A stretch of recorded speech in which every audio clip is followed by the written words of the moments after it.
కూరగాయలు లేనప్పుడు ఈ విధంగా రెసిపీ తయారు చేసుకోండి. Hello friends, welcome to Andhra kitchen. ముందుగా మనం మిక్సీ జార్ తీసుకొని మిక్సీ జార్లోకి ఒక పావు చెంచా కానీ లేకపోతే అర చెంచా వరకు ధనియాలు వేసుకోండి. ధనియాలతో పాటు యాలకు వేసుకోండి. అలాగే చిన్న చెక్క ముక్క వేసుకోండి. 3 లవంగాలు కూడా వేసుకోండి.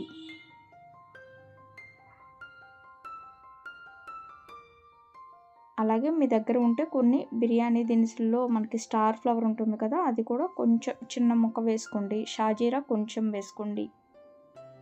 షాజీరాతో పాటు జీలకర్ర పావు చెంచా, అలాగే మిరియాలు అర చెంచా వేసుకొని మిక్సీ పట్టేసుకోవాలి. ఈ పొడి అనేది మనకి 2-3 సార్లు మనం ఉపయోగించుకోవచ్చండి. ఈ మసాలా పొడిని చూడండి, ఈ విధంగా మిక్సీ పట్టేసుకున్నాను. ఇక్కడ నాకు కేవలం అర చెంచా పొడి మాత్రమే సరిపోతుంది. ఇప్పుడు చిన్న రోల్ తీసుకొని ఈ రోట్లోకి ఒక వెల్లుల్లిపాయ మొత్తాన్ని, ఈ వెల్లుల్లి రెబ్బల మొత్తాన్ని పొట్టు తీసేసుకొని దంచేసుకుంటున్నానండి.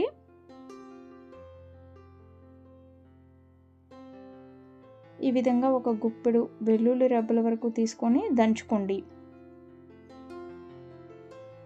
ఇక్కడ మనం వెల్లుల్లి కాంబినేషన్తో కారం అనేది తయారు చేసుకుంటున్నామండి. ఈ కారం వచ్చేసి కొంచెం పుల్లపుల్లగా ఉంటుంది. అలాగే ఇందులోకి మనం కోడిగుడ్డు కూడా వేసుకుంటాము. ఈ విధంగా దంచేసుకున్న తర్వాత పక్కన పెట్టేసుకోండి. ఇప్పుడు స్టవ్ ఆన్ చేసుకొని బాండీ పెట్టుకొని 2 చెంచాల వరకు నూనె వేసుకోవాలి.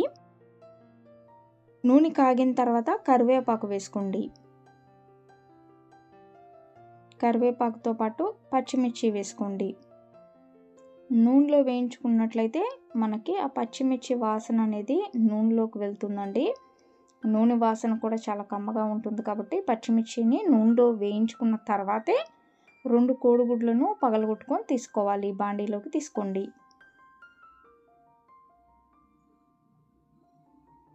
ఇప్పుడు ఒకసారి కలిపేసుకుందాము.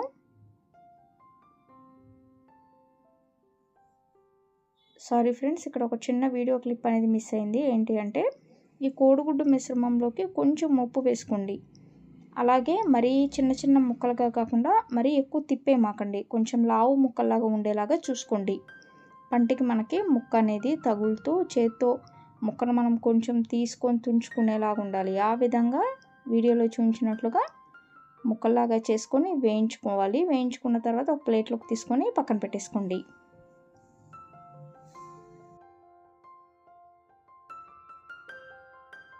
ఇప్పుడు అదే బాండీలోకి ఇంకొక చెంచా వరకు నూనె వేసుకోండి.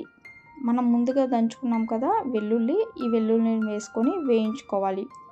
వెల్లుల్లి అనేది కొంచెం కలర్ చేంజ్ అయ్యే వరకు వేయించుకోవాలండి.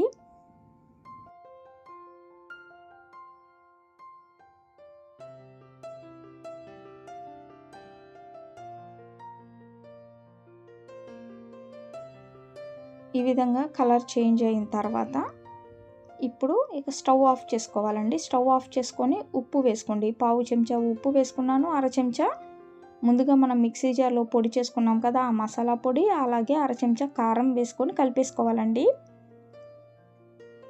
వెల్లుల్లి వేగిన తర్వాత గుర్తుపెట్టుకోండి, స్టవ్ ఆఫ్ చేసేసుకోండి. ఈ విధంగా కలుపుకున్న తర్వాత 1.5 చెంచా వరకు నిమ్మరసం వేసుకుంటున్నాను.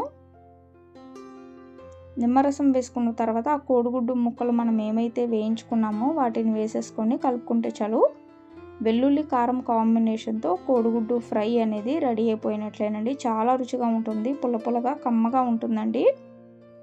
ఇందులో మిరియాలు వేసుకున్నాము, అలాగే కారంతో కొంచెం ఘాటుగానే ఉంటుందండి. కారం తక్కువ కావాలి అనుకునే వాళ్ళు, తక్కువ తినేవాళ్ళు తగ్గించి వేసుకోండి. ఈ విధంగా కలుపుకుంటే చాలండి, మనకి వెల్లుల్లి కాంబినేషన్తో గుడ్డు కారం అనేది రెడీ అయినట్లే. మరి మీ అందరికీ రెసిపీ వీడియో నచ్చినట్లయితే ఈ వీడియోని లైక్ చేయండి, షేర్ చేయండి. వీడియోస్ కోసం మా ఛానల్ని సబ్స్క్రైబ్ చేయండి. Thank you for watching.